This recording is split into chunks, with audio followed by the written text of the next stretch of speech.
Welcome back, everybody. We're playing some Plane Mechanic Simulator today. This is an early access game that caught my eye with how much fun I've been having in Flight Simulator. Sure, flying airplanes is fun, but have you ever refueled one? Well, good news! You don't need to worry about that because we've got ghosts that take care of it for you. Seriously though, this thing looks gorgeous, and the Steam preview and photos make it look like this is really detailed. I'm sure we'll find a way to break the game or put pilots in untold peril. We'll see what sort of shenanigans we can get up to in here. This would really round out my aviation experience. I'm a real-life pilot, a former air traffic controller, and now we might as well add airframe and power plant mechanic to the list. However, if I've learned anything about flying, it is ridiculously expensive. So we're gonna see how cheaply we can successfully complete the required repairs. If there was ever a place to be frugal, it's on airplane maintenance. Everybody knows this. New game. Hammers for days. Okay, well, it won't allow digits or multiple capitals. No problem, we can make this work. Now, this is set in Britain during World War II. Looks like we've got a few plane options and more coming in the future. This is literally my first kind of experience with the game, so we'll start off here with the Tiger Moth, which at this point can politely be called vintage. By the way, please be sure to like and subscribe if you enjoy this. It really helps a small channel like mine. May 1940. At a flight training school? Oh man. Now, for the record, I can't imagine it's a good idea to have trainee mechanics working on planes for trainee pilots. Well, whatever, such is life. Looks like my boy Mark Whitman here had a problem with losing power after 15 minutes or so of flying. What's Mark's experience level here? You ever flown before, Mark? I mean, it's not that I'm skeptical of your reporting or anything, but yeah. Okay, task list. Fix the problem and refuel. Can do. Here we go. Okay. Well, all right. So clearly that is not the button to start. Looks like I'm off to the infantry. Wouldn't it really be something if this had a World War II first-person shooter or something built into it? Aha! You came here for the mechanic gameplay, but now it's time to deal with infantry gunplay. Devs, feel free to use that idea. You are welcome in advance. You've just doubled your audience, at least. All right, the most important part of any new job is getting to know your workspace. Where to avoid, where's the break room, does the break room have windows, are naps plausible in the break room, that sort of thing. Okay, what do we have around here?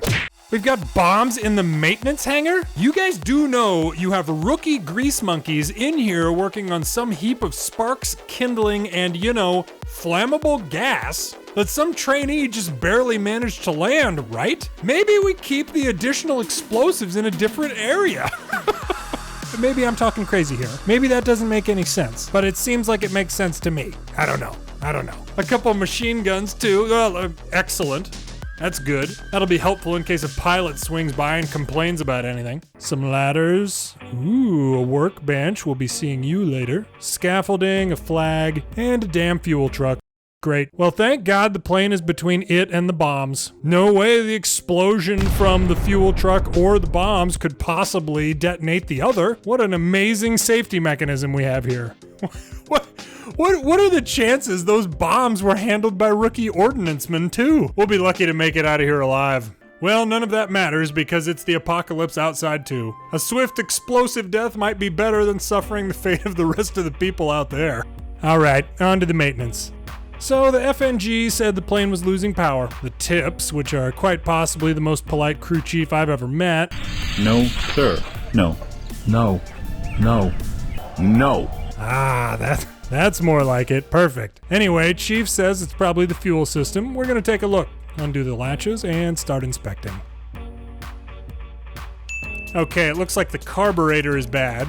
And I've just gotta say, this is pretty cool. The level of detail in here is really something. Okay, to fix the carb, I've gotta remove the air intake pipe first and then the carburetor. For any gearheads who may be watching, many small aircraft still use carburetors. Fuel injection isn't the standard like it is in cars these days. Yeah, hey, planes and cars are different. You are welcome for that valuable insight. All right, off to the workbench with my faulty carb, trying not to think about the 2,000 pounds or so of bombs right behind me.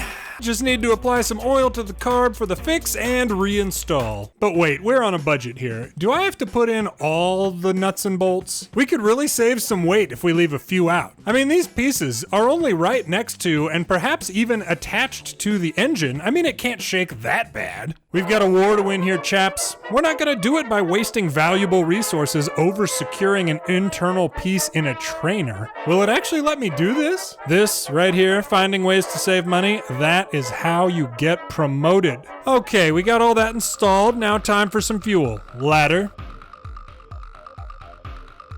Check. Fuel cap. Removed. Fuel truck. Haunted. Turn the knob, top it off. My ghost fuel truck attendant tidies up and flees the blast zone just as soon as he can. No, I'm just kidding. He's headed back to spend some quality time with his co-pilot. Cap replaced, mission accomplished. Oh, what? Points deducted for not securing everything? You hooligans and your priorities. Have me working between bombs and fuel, but leave a couple little bolts out of an engine and I get in trouble. That's just absurd. All right, let's try something a little bit beefier. On to the Spitfire. Now, I'd mentioned this being in May 1940. The Battle of Britain began in July, so I'll be interested to see how that may be incorporated. Pretty straightforward task this time, just to refuel, no problem. We'll go ahead and flip the top cowling off, remove a bolt or two from the hydraulic pump for good luck, and call 1-900 Ghost Fuel for a quick top off. Up next, refuel and add coolant. Okay. Fuel. I feel like maybe I need to talk with the chaplain about all the ghosts around here. Now for the coolant. I just want to point out that we are now part of an operating unit with a combat aircraft, and there are no bombs or machine guns just sitting around the airplane. That training facility was a little bit ridiculous. Now to add coolant. Where the hell is that? Ah, okay. Got it. Dear Diary, I finally achieved my dream of being a water boy today. Now, it's important that you always leave your garbage in front of the plane. That's my motto. And at that point, we are all set. What? I lost mechanic cred again. Listen, it's hammers for days, not nuts and bolts, okay? All right, Hoban Washburn, what's wrong with it this time? Fuel, ghosted.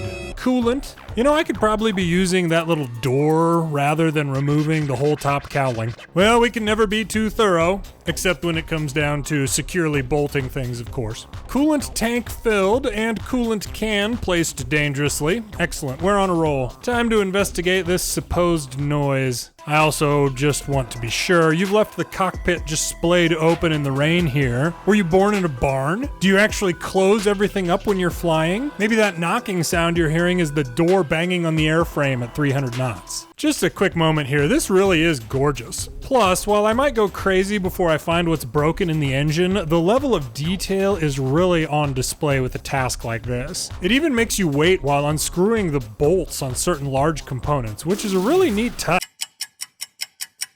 Oh my God, hurry up. It's gotta be in here. It's just gotta. I'm running out of things to remove. Holy crap, I found it. A single bad valve in the engine. We're gonna do the safe thing and assume that that's the only problem. We'll fix that without doing any further diagnostic or checks, and we'll get this puppy back in the air on time and on budget. Ah, okay, well, this piece can't be repaired, so we procure another one from another haunted truck, and we're good to put everything back. By the way, I like the idea that I'm carrying all of these parts in my inventory. See, the things out on the ground aren't shown as being in my inventory, like the coolant cans. So all this stuff that's listed as in my inventory, I must be carrying it. So I'm just carrying around these huge pieces of cowling and heavy engine parts in my pockets. No problem, we got this. You know, I wonder if I can do other work while those bolts get screwed back in. See, it's like I cue them for screwing, but I don't need to be looking at them. So can I multiply my efficiency and go work on something else while one of the ghosts running this base tightens those bolts for me? Time is money after all, and we're shooting for savings here.